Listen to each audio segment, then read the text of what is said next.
Hello everyone, আসসালামু আলাইকুম। Welcome back to my channel. সবাই কেমন আছেন? যে যেখান থেকে আমার ব্লগ ভিডিওটি দেখা শুরু করে দিয়েছেন, আল্লাহর অশেষ রহমতে ভালো আছেন, সুস্থ আছেন। আলহামদুলিল্লাহ, আমরাও সপরিবারে ভালো আছি। মারিয়া লাইফস্টাইল অ্যান্ড কুকিং চ্যানেলে আপনাদের সবাইকে আরও একবার স্বাগতম। নতুন একটি ব্লগ দেখার জন্য আপনাদের সবাইকে অনুরোধ করতেছি। আশা করি আপনারা আমার এই ব্লগটি প্রথম থেকে শেষ পর্যন্ত দেখবেন। তো এটা হচ্ছে আমাদের বোর্ডের রুম। এটা খোলামেলা ছিল, পরে আমার মা মিস্ত্রিদেরকে দিয়ে আর বোর্ড দিয়ে সুন্দর করে এই রুমটা করে নিয়েছে, কারণ এটা সরকারি বাসা। এ তেমন একটা মনের মতো না। যদি আমাদের ভাড়া বাসা হতো তা হয় 5টা ফ্ল্যাট দেখে একটা ফ্ল্যাট ভাড়া নিতাম, কিন্তু এটা তো সরকারি বাসা।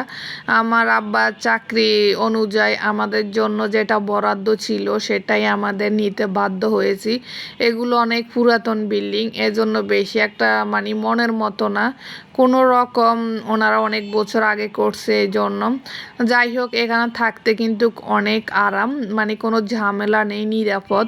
এই জন্য বাসাগুলো একটু ডিজাইন সুন্দর না হলেও সর্বদিকে থাকতে সুবিধা আছে।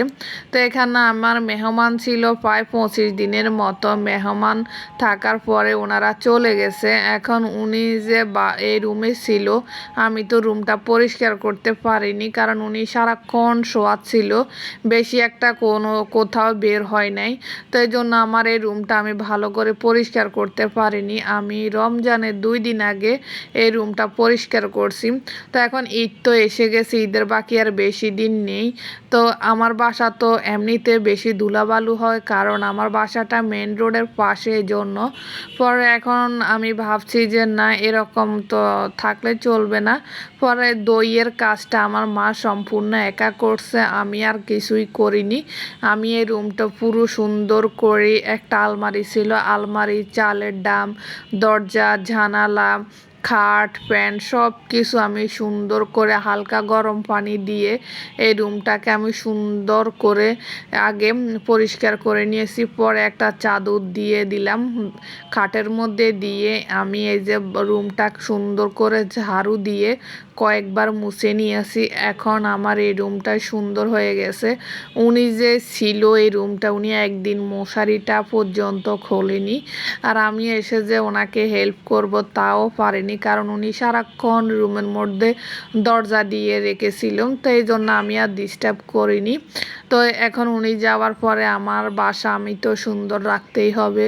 উনি না হয় অতিথি হিসেবে এসেছে, এসে চলে গেছে, আমার রুমটা সুন্দর রাখতে পারেনি বা রাখেনি। এখন আমারটা তো আমার করতে হবে। তা আমি সেগুলো শেষ করলাম। করার পরে নিচে দেখলাম বড় একটা সজনে গাছ, সাজনা, আমরা বলি সাজনা, কেউ বলে সজিনা, যে যে নামে ডাকেন, কারণ আমি এটা শিওর নাম জানি না। আমাদের লক্ষ্মীপুর জেলার মধ্যে এই গাছটা আমাদের ফ্যামিলির কেউ দেখেনি। অন্যদিকে আছে কিনা আমি জানি না, আমাদের রায়পুর লক্ষ্মীপুরের মধ্যে আমি দেখিনি এই গাছ। তো পরে নিচে দেখলাম পাড়তেছে, অনেক বড় একটা গাছ, অনেকে নিয়েছে। তো আমি আর আমার আব্বা মিলে এই যে কয়েকটা সাজনা এনেছি। আমাদের বাসার কেউ আগে তেমন খেত না, এখন মোটামুটি আমার আব্বা আর আমার ছোট ভাই বিদে আমরা সবাই মোটামুটি খাই। এত ভালো লাগে এটা, এই জন্য একটু শেয়ার করলাম। আমাদের লক্ষ্মীপুরে যারা আছে তারা চিনবে কি জানি না, কিন্তু এটা ডাটার মতো, কিন্তু ডাটার থেকে এটা মজা বেশি। তো আগে আমরা যখন ফার্স্ট ঢাকা আসছি তখন দেখলাম সবাই ডাল দিয়ে রান্না করে, পাতলা করে রান্না করে খায়, কিন্তু আমাদের কাছে ডালেরটা ভালো লাগে না। আমরা মাছ দিয়ে রান্না করি সব সময়, আমার মা বেশি পছন্দ করে। তো আমরা তো একটু ডাল খুব কমই পছন্দ করি, বিশেষ করে আমার মা একবারে ডাল খেতে চায় না। পরে আমার মা বলছে মাছ দিয়ে রান্না করার জন্য। তো এই সজনে ডাঁটাগুলো কিন্তু ভাতের সাথে খাওয়া যায় না, এটা খালি বসে বসে খেতে হয়। তা আমি এখানে বড় 3 টুকরো রুই মাছ নিয়েছি এই ডাঁটাগুলো রান্না করার জন্য, আর পাশের চুলায় ভাত দিয়ে দিয়েছি, কারণ আমার মা ইফতারিতে ভাত খাবে। উনি ইফতার খায় না, একেবারেই খায় না, শুধু উনি কয়টা ভাত খায়। এজন্য আমি ভাত আমার ছিল না ওই দিন, তো এই জন্য আমি আগে কি করছি, ভাত আর তরকারি দিয়ে দিয়েছি। আর আমার গতকালকের অনেক তরকারি আছে, তো শুধুমাত্র আজকে আমি এই সজিনার ডাঁটা রান্না করব আমার মায়ের জন্য। আমিও খাই মোটামুটি, আপনাদের ভাইয়াও খায়।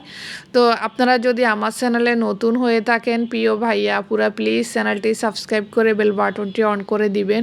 আমার ভিডিওর কোনো অংশ যদি আপনাদের ভালো লেগে থাকে প্রিয় ভাইয়া আপুরা একটি লাইক দিয়ে কমেন্টস করতে পারেন। আর আপনারা যারা অলরেডি এগুলো করে রেখেছেন আপনাদের সবাইকে অসংখ্য ধন্যবাদ। তো এখানে এই যে আমি বেশি করে পেঁয়াজ আর কাঁচামরিচ দিয়ে দিলাম। পেঁয়াজটা একটু তেলের মধ্যে ভেজে পরিমাণ মতো আদা রসুন দিয়ে পানি দিয়ে দিলাম, যেন আদা রসুনটা না পোড়া যায়। আদা রসুন পানি দেওয়ার পরে এই যে হলুদ গুঁড়া, মরিচ গুঁড়া, মশলার গুঁড়া দিয়ে আমি এখন কষিয়ে নিব। এই মশলাটা ভালো করে কষানোর পরে আমি সজনে ডাঁটাগুলো দিয়ে দিব। এই ডাঁটাটা এত পরিমাণ মজা হয়েছে, কিন্তু ঝাল একটু বেশি হয়ে গেছে। যারা জাল খেতে পছন্দ করে তাদের জন্য ঠিক আছে, আর যারা একটু কম জাল খেতে পারে তাদের জন্য একটু বেশি হয়ে গেছে। তো আমি খেয়েছি, মানে অনেক কষ্ট হয়ে গেছে আমার খেতে, এরকম জাল হয়েছে তরকারিটা। কাঁচামরিচের তে এত যে জাল পড়বে আমি বুঝতে পারিনি। তারপরে এখানে আমি মশলাটা যখন কষানো হয়ে গেছে তখন আমি সজনে ডাঁটা আর পরিমাণ মতো লবণ দিয়ে দিলাম। দিয়ে এই যে সজনে ডাঁটাটা যখন কষানো হয়ে গেছে তখন পরিমাণ মতো আমার মা পানি দিয়ে দিয়েছে। এইদিকে আমি মাছের কাঁটাগুলো বেছে নিয়েছি, কাঁটা বেছে যে সুন্দর করে মাছগুলো দিয়ে দিয়েছি। আমরা এভাবে রান্না করে খাই, আর সবাই দেখি ডাল দিয়ে রান্না করে, কিন্তু ডালেরটা আমাদের কাছে ভালো লাগে না। এই তরকারিটা দেখতে যেমন লোভনীয়, খেতে কিন্তু সেরকম মজা। যারা আমাদের লক্ষ্মীপুরে আছেন এখনও খাননি, দেখেননি, তারা বুঝতে পারবেন না। যারা খেয়েছেন অন্যান্য জেলার তারা জানেন এটা কিন্তু আসলে রান্না করতে পারলে অনেক মজার একটা তরকারি। আর এদিকে এই যে দইয়ের জন্য দুধ বসিয়ে দিয়েছি। এক চুলায় দুধ হচ্ছে, অন্য চুলায় আমার এই যে সজনি ডাঁটার তরকারি হচ্ছে। তারপর আমি ইফতার রেডি করব। আজকের ইফতার খেয়েছি রেডিমেড, কারণ অনেক কিছু বাসায় হয়ে গেছে, এগুলো যদি না শেষ করে আমার ফ্রিজ পুরো ভরে থাকবে। ফ্রিজে তো দই রাখা হয়।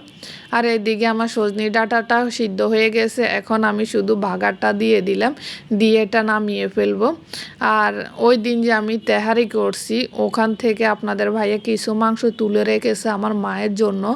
ভাবছে আমার মা ভাত দিয়ে খাবে, আমার মা তেহারি বিরিয়ানি এগুলা কিছুই খায় না এই জন্য।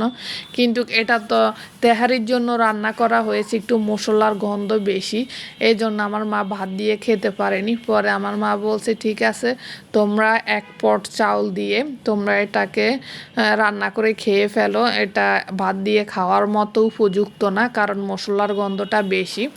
তো আপনাদের ভাইয়া তো রান্না করছে তেহারির জন্য, এই জন্য। তো এখন আমি এক পট চাউল আর এই মাংসটা দিয়ে ইফতারির জন্য তেহারি করতেছি। আর ওই দিন যে তেহারিটা করলাম আমার আব্বা আর আমি খেতে পারিনি, আমার মাও খায়নি, মানে আমরা ভাগে পাইনি সবাইকে দিতে দিতে। তো এই জন্য আমরা আজকে খেয়েছি, ওই দিন খেতে পারিনি, কিন্তু অনেক মজা হয়েছে মাশাআল্লাহ দিয়ে। তো সবাইও খেয়ে অনেক প্রশংসা করছে, কইছে খুবই ভালো লাগছে, একবারে পারফেক্ট। তা আমি এখানে আজকে ইফতারির জন্য কয়টা পেঁয়াজু ভেজে নিয়েছি, ডাবের শরবত, ডাব, তারপরে তেহারি, পরোটা খামির ছিল 2-3টা, পরোটা বানিয়ে নিয়েছি, মুরগির মাংস আর সাথে তরমুজ শেষ। এটা দিয়ে আজকে আমরা রেডিমেড ইফতার করছি, কারণ আমার বাসার মেহমান চলে গেছে, এখন আর বেশি একটা ঝামেলা নেই। আমরা মাত্র 2জন মানুষ ইফতার করি, আমার আব্বা আর আমি। আমার মা তো ভাত খায় আর আপনাদের ভাইয়া রাত্রে আসে খায়। তো রাতে আবার হঠাৎ আমাদের বাসায় মেহমান আসছে, ওনাদেরকে এই যে আপনাদের ভাইয়া পোলাও করছে, পোলাও দিয়েছে, মুরগির রোস্ট আর ডিম বুনা এগুলো দিয়ে পরিবেশন করছে, কারণ ওনারা চলে যাবে এই জন্য ওনাদেরকে আগে দিয়ে দিচ্ছে, পরে আমরা খাবো আর কি। তো ওনারা খাচ্ছে এদিকে, আর আমরা ওইদিকে চলে গেছি, আমরা আমাদের মতো করে আমাদের ওই রুমও খেয়েছি। প্রিয় ভাইয়া আপুরা, আমার এই ব্লগ ভিডিওটি কেমন হয়েছে অবশ্যই লাইক দিয়ে কমেন্টস করবেন। আমি রেগুলার এখন ব্লগ দেওয়ার চেষ্টা করি আপনাদের মাঝে, আশা করি আপনারা সবাই সাপোর্ট করবেন। কেমন হয় অবশ্যই একটি করে কমেন্টস করবেন, একটা লাইক দিবেন। আজকে এ পর্যন্ত।